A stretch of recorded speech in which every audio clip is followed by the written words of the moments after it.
5 minutes. Hey, Chair DeGette, thank you. Um, I'm proud to represent the capital region of New York, where rich natural and cultural heritage markers such as the Erie Canalway Bike Path or the historic Hudson River create a deep sense of place while boosting local economies. Mr. Redding, how does heritage preservation create jobs that revitalize local economies? I appreciate the opportunity to answer that question. It's a fantastic question. Particular to HR 4494, which we're here to discuss today, with respect to that, there are amazing jobs created in historic trades themselves.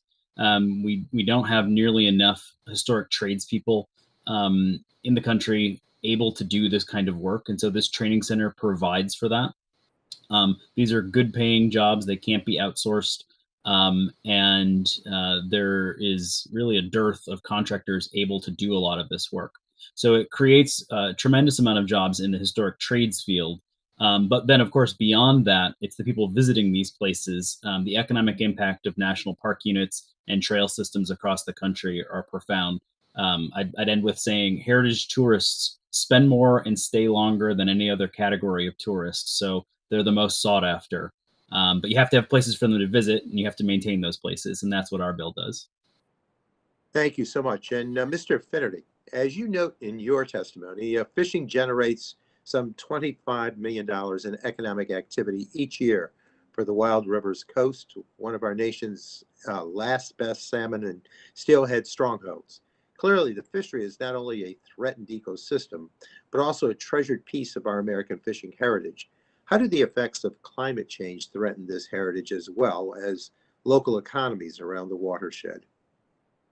Yes, thank you so much for that question, Congressman. This year in particular has been really, really devastating on our steelhead fisheries. For the first time in my life, the North Umpqua was closed for the summer steelhead season, as was the Deschutes River. And these rivers in Southwest Oregon are impacted in a similar way, where warming waters and populations of invasive species of fish like striped bass and smallmouth bass are impacting those populations of salmon and steelhead.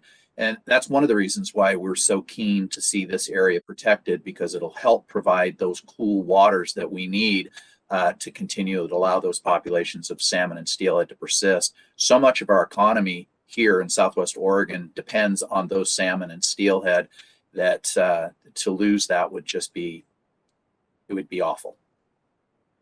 Thank you so much. And Ms. Martinez, I heard your response earlier about the Continental Divide Trail and its impact on local communities and economies.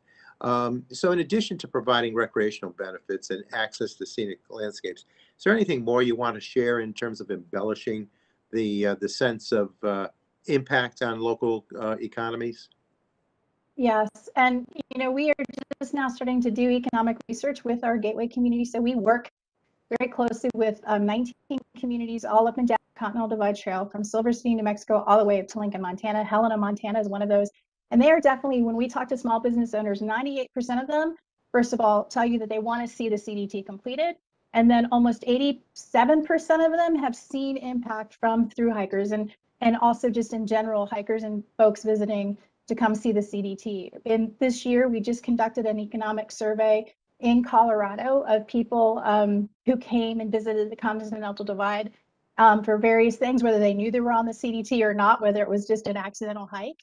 They just happened to be hiking up to a 14er and it happened to be the CDT. And that daily spend is significantly high, where our local communities are saying, how can we actually harness the opportunity that this CDT has, because most of these communities are surrounded by public lands and provide that trailhead to those places. So yeah, we're seeing that communities and businesses definitely embrace the Continental Divide and have an impact from it.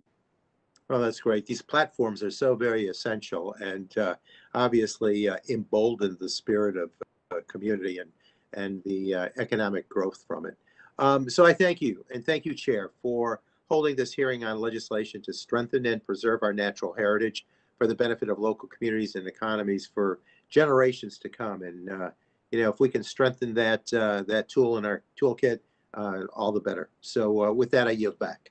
I thank the gentleman. Mr. Tiffany, you're now recognized for 5 minutes. Yeah,